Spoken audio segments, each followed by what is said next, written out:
everyone, and welcome to Birds of a Feather. My name's Jeremy. I'm the co-founder of Feather, and we're chatting with people who have both been passionate and skilled in the art of building meaningful connections.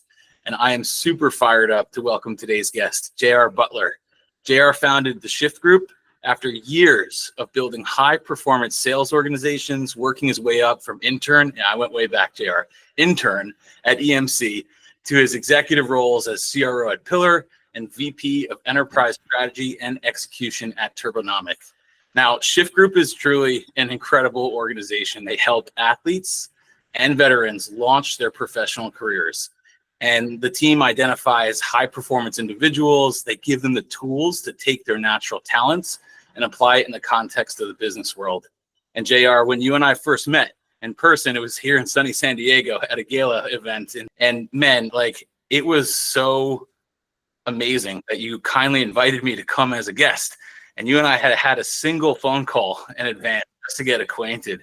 And from day one, man, you struck me as an incredible person, as a top level operator, but also someone who genuinely puts in the time and the effort to build meaningful connections. So I'm super grateful for having you with me today.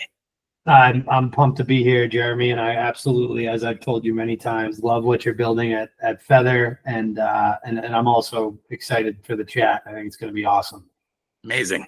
So we like to kind of kick this off with giving the team, the folks who are listening, a little bit of background about you and Shift Group. Tell us more about it. Right? What's the premise?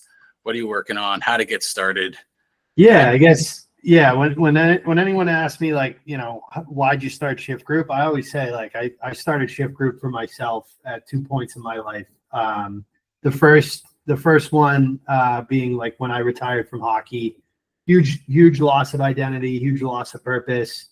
And I think people that don't go through it can take it for granted, but like when you play sports at a high level, you're serving the military, you're kind of handed the keys to like this very clear purpose and this very clear identity. And when you have those two things locked in, it comes included, like batteries included, with very clear priorities, very clear goals, very clear playbook. It's why these types of people can do really hard things consistently every day. It's all goes back to that clarity. But what happens is you wake up literally overnight, you go from being able to say, I'm a hockey player, to like not being able to say that anymore. And it hit me like a ton of bricks, man. Showed up for me with like drugs and alcohol and, just a lot of really, really kind of not healthy behaviors and not healthy mental and emotional kind of setting. I did a lot of work. I had a lot of mentors that kind of guided me, and ultimately the switch for me was a simple one, which was everything that got you into a Division I locker room, JR, can get you into a boardroom, if that's where you decide you want to go. So that's the switch we're trying to turn on for, thousands of kids every single month. And I say kids because I'm from Massachusetts. It's everywhere from your 23-year-old graduate to your 43-year-old E9 sergeant major and everything in between that. So that's number one.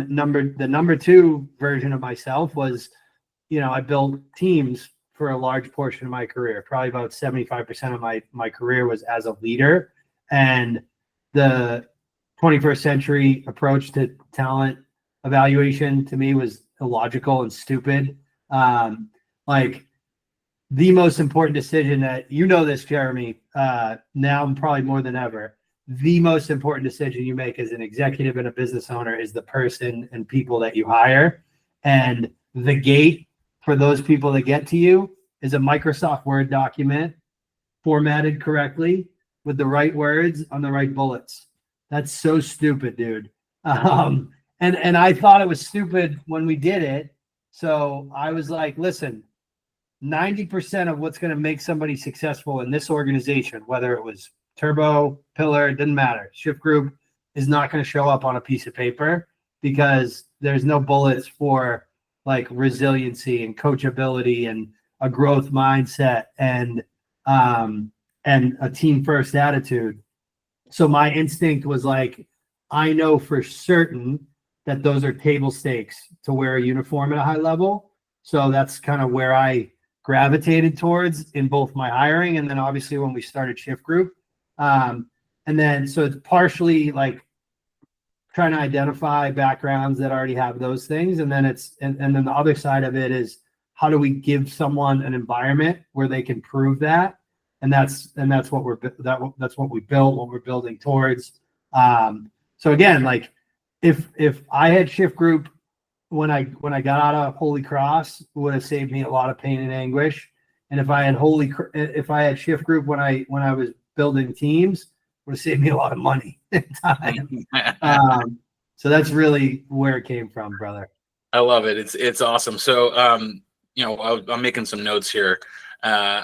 The team first mindset, the resiliency mindset. There's a lot of these things that on paper, like it's really hard. You might see an indicator, right? Like you might be somebody that was in a high pressure team, as a varsity captain in a D1 school, right? But what's really interesting is like, does that really translate to how the person acts in the professional environment? And there's a gap there, right? And so what you talked about is it's not just about finding the right people, but it's also about giving them the environment to prove themselves. So maybe go click deeper into that. What does the environment look like? How do you go from, hey, we screened you, we think you could be good, to like, you actually are legit? Yeah. Well, I think like, so going, let me go first surface level, and then I'll bring it a level below. Like when I actually think about, so how come athletes are so resilient or veterans are so resilient, or why are they team first? Why are they growth minded? Like, why can they be bad at shit and do anything it takes to get better? And ultimately, your time in uniform, whether it's on athletics or in the military, 99.9% of the time you're doing shit you don't want to do, which, by the way, we know at our age is also true in a professional setting. So when I say the environment to unlock that again, it's unlocking why they're able to do that, which my belief is self-awareness and clarity of vision. The drive kind of comes with those two things. Like if you're super self-aware on your strengths, your weaknesses, and your values, and then you're super clear on where you want to go, the rest, everything else takes care of itself, right? Like if I know with 100% certainty and I can feel what it would feel like to be a CEO someday, and that's what I want to be at 25, am I worried about making 100 cold calls for 18 months as a BDR? Probably not, dude. Like, okay, that's my first step, done. Let me become a really good cold caller, right? So like, that's where we start, dude. That's when I say environment, we focus on reflection, vision building. The third piece is the drive piece, which is like more mindset oriented, more like things like self-confidence and, aspirations and stuff like that. The fourth leg of the stool when I say environment is, I think somebody can have all those things, Jeremy, and not be useful in a professional setting if they don't know how to communicate. So we call it presence. And what we force them to do is to sit in front of a camera and tell their story, to do the reflection and then say, this is who I am. This is what makes me special. This is who I want to be someday. And this is why if you hire me, I'm going to do whatever it takes to do that. So those are kind of when I say the environment that we created an environment where someone can come in, really learn and think about themselves, really learn and think about what are the possibilities for their future, and decide at least on a 3 to 5 year range what it might look like, and then do the work to get there. Yeah, and those pillars really make a lot of sense. I think what's standing out to me is you kind of need to be able to pressure test all of those different areas. But where my mind is going is that here you have, let's say, somebody that was leading a team, very accomplished collegiate athlete, or somebody that has been through battles, been a part of a team, no person left behind type mentality. like that kind of bond with those teams takes time, right? It takes effort, it takes trust, it takes what I'm hearing you say on the presence piece of it sounds like, in a sense, forced vulnerability in some ways, and like that to get there. It's really easy, I think, for people to put up a wall and for people to be a little bit more like peacocking or potentially, posturing about who they are and what they do. We all do, fake it till you make it kind of thing, especially when you're feeling vulnerable about like making this massive transition and leaving what you've known behind. So that takes a lot to actually get somebody to open up and to do it in a way where what they're opening up about is actually who they are, not just a script that, a lot of these people are probably great at being able to perform under pressure in these scenarios. So where I'm going with this is, you have this wide funnel of people that you narrow down to prospective top raw talent, and then you're going to shape the minds of the future. How do you develop enough trust with these high performing individuals in a short period of time to make sure that forced vulnerable moments aren't just them putting on a good face and telling a good, story?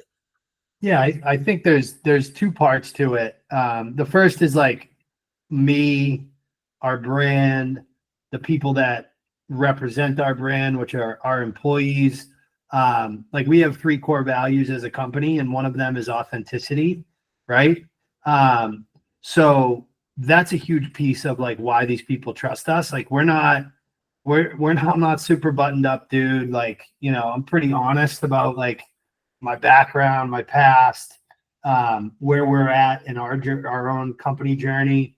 And I think people, I think it resonates with people. I also think from that perspective, we've made like a concerted effort to like really make sure that the folks who sign up with us understand that like I was in your seat. I'm the CEO, I'm the founder. I was in your seat though, just to be super clear.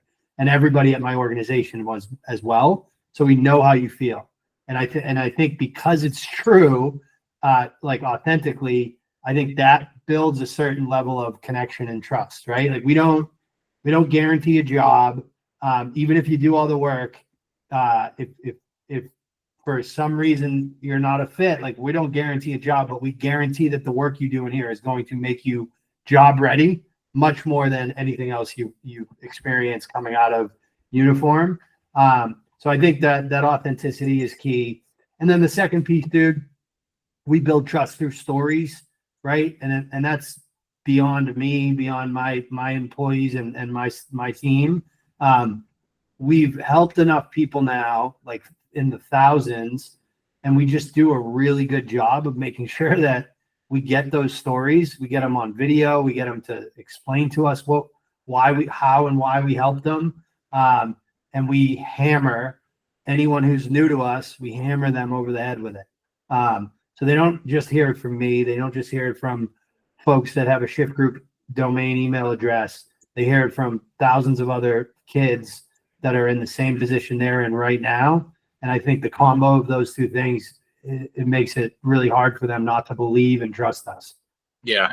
And it's the perfect mix, right? Of being you and making sure that that is embraced across all of the people in Shift Group. Yep. So that when I come in as somebody who's wanting to come in, like I know who I'm dealing with, which, also in the recruiting process is kind of interesting because especially in the beginning phases of things or courting people, it's a bunch of dance back and forth and sales, selling back and forth. But, the what I'm picking up is the key is that consistency, right? Yeah. It's not, hey, I have this one experience today. It's in how we talk. It's in the content that we share. It's in the stories. And I love the idea of the social proof coming in and I have been talking a little bit about kind of letting your data tell your story. And in that case, like these are the people, these are your mouthpieces, but man, that's a lot of people, right? You've got, and I was thinking about this, balancing relationships or groups of relationships over extended periods of time. Here is the tie-in to where I think, technology can help. I'm curious to get your perspective on this. you've got organizations, they're hiring organizations, right? And there could be multiple stakeholders. Maybe it's a first line manager, maybe it's a CRO, maybe it's the HR team, maybe it's a payroll team, whatever. Then you've also got talent that you're incubating, ones that are coming in, ones that you're incubating that are going and being placed. Then you've got like long-term relationships with this talent. And then, obviously with like GTM and some of the other partners in the business, and like developing meaningful distribution as well as synergies for funnel and for scale. Like, dude, how do you manage all of that? Walk us through the the mindset and what you do to be able to put that all together. Yeah, I mean, I think tactically, technology has to play a huge part in it, obviously, especially as we continue to scale. And there's so much that technology can do for you, and you've taken a lot of that to heart in Feather, obviously. But on like a mindset perspective, like the way I think about it, honestly, dude, is it's like empathy, like strategic empathy is kind of what I call it, and then honesty, right? Like one of the things that I think hiring organizations respect about us is like we started in a very specific function and really a very specific role. Like our first hundreds of placements were BDRs, and companies started to come to us and we're like, these kids are coming in, they're changing the culture of our organization from the bottom up. Like, we'd love a regional director here. We'd love, like, we're working our first CRO search right now. But we were honest with the customer. We're like, hey, dude, we've never done this before. So like, we'll do it, but like, just realize that that's not like our superpower. That's not, so like saying no to stuff, or at least being honest when it's like not a great fit, and just not being a yes man to everyone. And the same I think rings true across all those different funnels that you're talking about. And that you can't like be honest about that until you really understand what they care about, right? So I think the combination of like really putting yourself in their shoes and thinking about what keeps them up at night and what value you can bring to them, then being honest with them when they ask you for things that don't fit what you can do. That's like the mindset that I'm trying to coach my team to have in general at a high level, to maintain really good, reviews, or at least a good standing with everybody that we interact with on a day-to-day basis. Yeah, doing right by the people that you come across. It may not be the easiest thing or the quickest thing. It's certainly not the fastest way to dirty money. But it definitely compounds over time. Yeah. And, I kind of just dropped a bunch of these external relationships. You've got your kind of both sides of the client spectrum, the talent and the hiring teams and partners and all of that.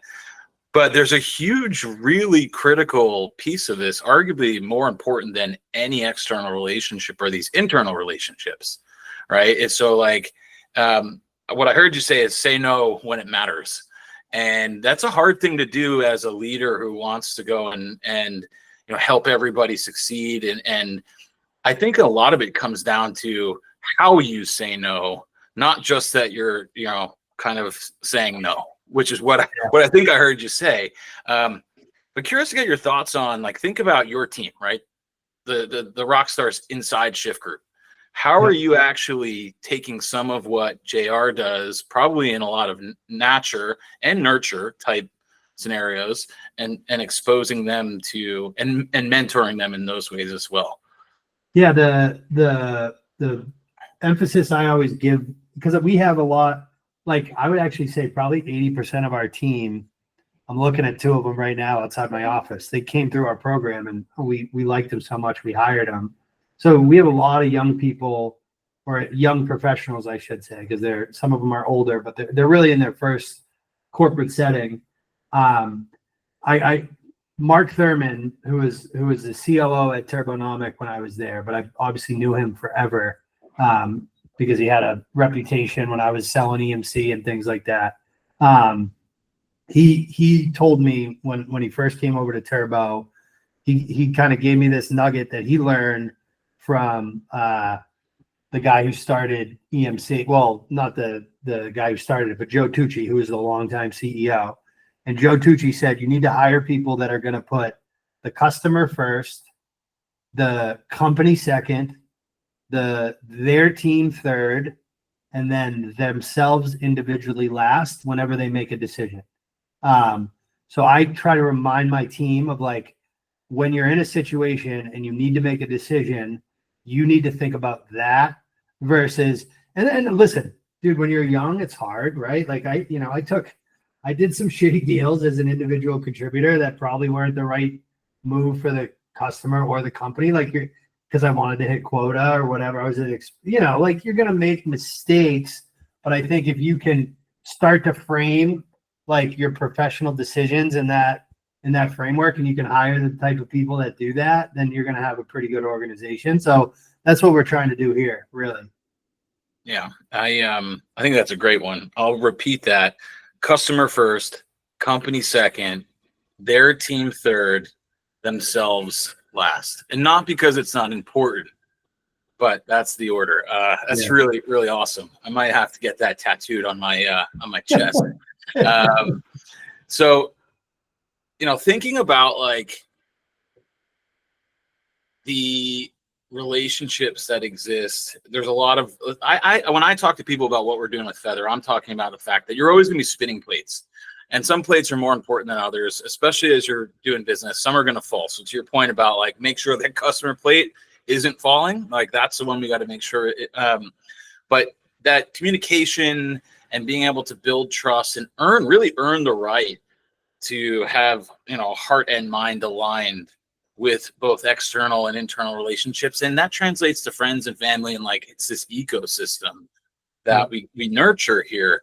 One thing that really not only impressed me, but, put me on the JR bandwagon and fan train here was when we were first talking, you were telling me a story about a routine that you have.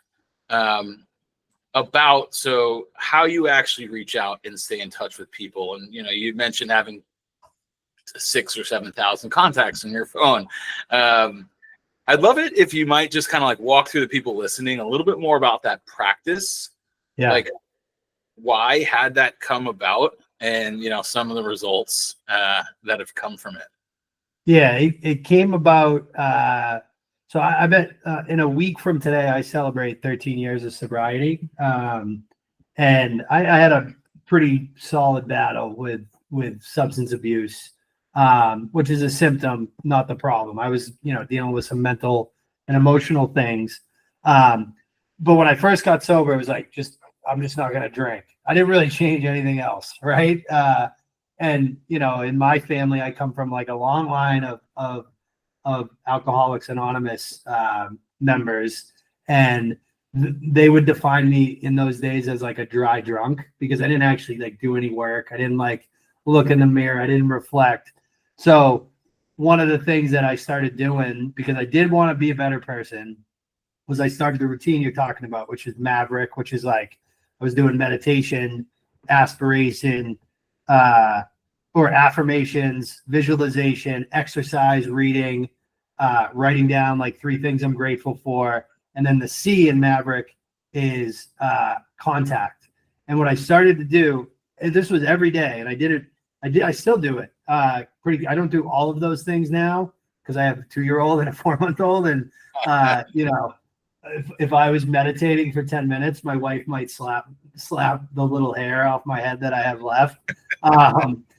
But what I do is, to your point, I got 7,000 plus contacts, and I go through it every single day, and in alphabetical order, I look for 2 names that I haven't talked to in at least 6 months, and I just send them a text. I just say, "Hey man, just saw your name as I was scrolling to make a call. Just wanted to check in. Hope all is well." Something to the effect, like no ask, no give, just like a check-in. And it's been an absolute game changer, man. Like absolute game changer for me. Like the stuff that's come out of that, not just for me, but for the people I reach out to, has been amazing. Yeah, that's awesome. I'm glad you reminded me. I didn't remember that it was connected to the Maverick kind of operating cadence. Yeah. But building this cadence of just maintaining relationships, it's a tough thing to do for people because especially when there's large lapses in communication. Yeah. There's kind of like this inherent for most people feeling of like, hey, I kind of feel guilty for not doing this more sooner. And so that other person probably doesn't even want to hear from me. And that little voice in your head is enough to say, don't do it. So true. But what's really incredible is for everyone who's listening, and JR, for you and for me, like if somebody that you cared about at some point in your life made their way into their phone, which is where 80% of the people that are important to us exist anyway. So it could be 20 years ago, but they made it there at one point. That person reached out and just said, hey, wanted to check in and thinking about you. Like, tell me that doesn't bring a little bit of joy to your heart, even if it's just something so simple as that. 100%. Yeah, and it's really a wonderful thing when you put that into practice. Curious if you've got anything that comes to mind. You mentioned that there were some really great results. Like anything top of mind that you're open to share with us. I'll give you two examples. One that was like a win for me. One that was a win for another person. The win for me, and this is a couple people, like now investors in Shift Group, people that I haven't talked to in a decade, checked back in, and kind of got the relationship convo flow going again. And then when we went to raise money, like those were people that I was like, hey, this is what we're doing. You want to be part of it, right? Which is amazing. On the other side, and this has actually happened several times, I've done that to really like like old drinking buddies, really more than anything else. Like, but people that I did like I did care about. It just so happened the stage of life that I was in and they were in, like a lot of time we spent together was, over a bar stool. I've helped like 6 people get sober out of those text messages. So that's like really cool, right? Like, and those are people that I know like would do anything for me now because I helped them get through a huge kind of struggle that they had. So that could become a win for me someday, but because of the phase of life I'm in, the fact that they're sober and they're better today than they were before I texted them, that is a win for me too. That's so cool. What I'm realizing as I invest more time into the delivery of those magic moments, those touch points, and building that real meaningful connection is that the recipient and how they interpret that connection is really what matters. It's not that, hey, I'm giving you a gift card, because that might make somebody feel like they owe you something. It's really important to understand from there. So going back to your, hey, like let's have strategic empathy, thinking about what they feel and how they might feel about it. The reason why I'm bringing that up is because just the contact in that neutral tone, what you said is really important, which is it's not for me and it's not a give for them. It's just a check-in. Yes. That particular step leads to the, hey, yeah, man, I'm really struggling with I went through a bad breakup and I've been drowning, and I need somebody. And like, so, but if you jumped in with that, you could potentially be missing the mark. And so I'm going to reiterate this for anyone who's trying to like do something of impact. Just that quick check-in, pick up the phone, make a call, send a text message. That's enough to get the wheels really turning. And I just hope everyone can like imagine for a second if everybody just took a day, even once a week, just to send one check-in message. Everybody in the world took one day, once a week, to send one message. How much better of a world with how much more happiness and just vibrancy we would actually live in. And that's really like my grand vision of like, how do you take a technology and marry that back up to the human authenticity? So I love it. Let's go back to, back in the day. You kind of referenced this earlier, and I know this fits really well with Shift Group and at least like a core persona that you're catering to, but you've got athletics in your blood. In high school, you were varsity, ice hockey, varsity football, varsity baseball. I mean, I don't know how you found time to do all of that, but you continued in college with varsity ice hockey. So curious, like, JR, what lessons from your effort and your investment into sports can you see tying back to how you actually manage these relationships? Yeah, I've thought about this question, and I think like I'll throw out a term and then I'll explain it. Like I think it comes down to like a certain level of accountability. And like it's never necessarily spoken like in a normal like friend to friend relationship. But I think when you are like in athletics, right? Like you're almost forced into an accountability to the person sitting next to you, right? I played all team sports. I was a defenseman in hockey, a pitcher in baseball, and I played multiple positions in football. My favorite one being free safety. Like there was a certain role that I played that other people that were on the field or on the ice at the same time as me didn't.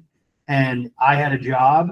And if I didn't do my job, I wasn't letting down my coach necessarily or my school. I was letting down the guy sitting next to me in the locker room. Right. So there was like a level of accountability in the relationship built in sports. And I think I've kind of taken that because I grew up in a locker room, literally with my dad being a Hall of Fame high school hockey coach. Like that level of like, call it locker room accountability is something that I bring to relationships as well. Like if I'm going to be in a relationship with you, be that as a friend, a colleague or whatever, I'm going to hold up my end of the bargain because that's what I was taught to do my entire life. And I think that 100% comes from my background in athletics. That's awesome. I love the term locker room accountability. I'm going to be tattooed all up by the end of this chat here, bro. Really solid. So thinking about your experiences, thinking about the hardships that you've gone through, the ecosystem you've developed, the locker room accountability that you learned, it kind of shapes who we are. It shapes these relationships. And, look, at the end of the day, we do have limited time and we do have a lot of noise that's going on.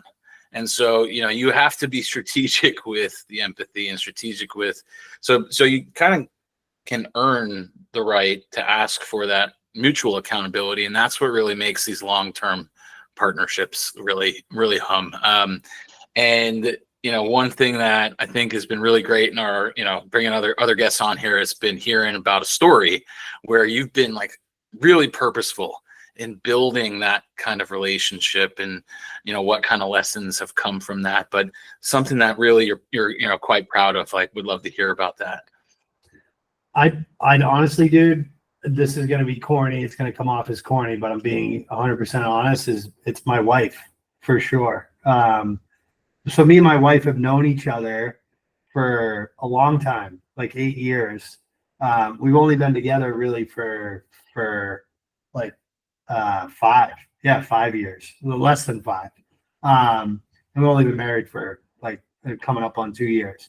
But like the first couple of years that I knew her, I was super selfish. Like I thought that like being honest and authentic was like got like a get out of jail free card. Like, so I thought like I could tell someone like, well, here's what I believe. And like, if you don't like it, like F off. And when we kind of reconnected, I had gone through a couple things. And I think like she I reached out to her because we had a very like casual relationship in the first couple of years that we knew each other. And I kind of wanted that again. Like I was still kind of like, hey, like let's hang out, whatever, right? Like Netflix and chill if you would, right? And she was kind of like, no, dude, like I'm not gonna waste my time with you if that's all it is. And like she really forced me to like look in the mirror and like realize that like, okay, like she's being really honest with me about what she wants and needs for me. And like, it doesn't necessarily align with what I thought I wanted, but like, maybe I do. And like, I think like what it taught me about other relationships is like being really thoughtful about you want to be authentic and you want to be honest, but you also really want to like balance that with like a true understanding of what's important to the other person. Especially because I think there's a tendency for people to convince themselves. And I think I have fairly high IQ. So like, I think I got away with a lot because I could tell someone the truth, but like, I would know in the back of my head, like they're convincing themselves that what I just said isn't true, if that makes any sense. And I think in the context of dating, it probably does. But like not letting people make assumptions about that, I think is the thing that I learned from my wife in a very significant way to like, now that I'm a dad and like, full, if you told me 6 years ago that this is where I was going to be in 2025, I would have laughed in your face, but here we are. And that all comes from the lessons I learned from my lovely bride. Yeah, it's really special. I can definitely relate to that. My wife, Christina, is just top notch. She is every day holds me accountable. Yes. And then also picks up all the broken pieces in the moments that it's needed to be, and is the glue as well. But yeah, it's really special when you can find somebody that you can invest into that. And I had this idea long before Feather started, this concept called the circle of friends. I had a sunglasses business. I was building and designing sunglasses. We were focused on, really showing people who do the things that they love, live life alive, right? Like, well, you could play hockey, you could walk your dog, you could be a volleyball, but all these, like, who we are in our hearts unite us. And I had this idea of the circle of friends. And, I think it is like so beneficial when you so the idea was like, you go play Frisbee at the park, and then next Saturday, everyone brings somebody else, a new friend, right? Somebody else they care about.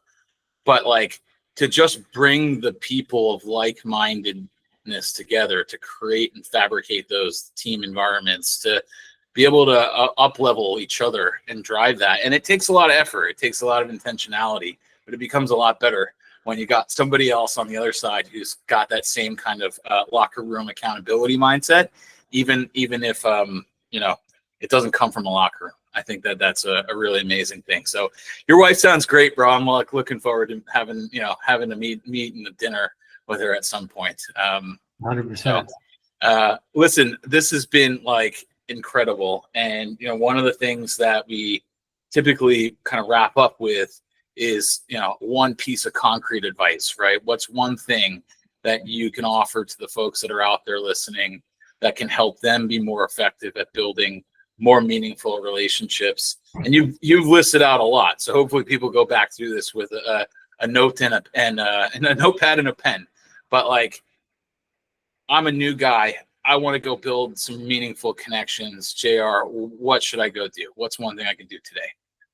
Yeah, I think it's about consistency, not quantity. Meaning like look at my daily practice as an example, right? I got 7,000 contacts. I only reach out to 2 of them a day, right? That's like 0.03% of like my network that I'm like engaging with, but I do it every day, right? Like, I've gotten through 7,000 and I'm back coming through it again, right? Like, it took a long time, of course, but it adds up, right? Like, so like small efforts done consistently are going to lead to better outcomes than like, because what happens when you try to boil the ocean in anything is you get burnt out and then you just stop doing it. So I think start small, dude. Like, that would be my advice, is just start small. And you'll have that compounding interest over time. Yeah, that's fantastic. This has been rich. It has been filled with brilliant insights. JR, you're an absolute legend. It's such a fun thing connecting with you on every single level.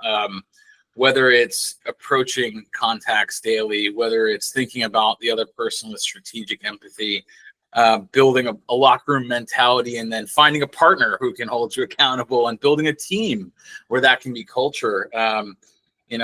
This has just been Awesome. I love every aspect about our chat here today.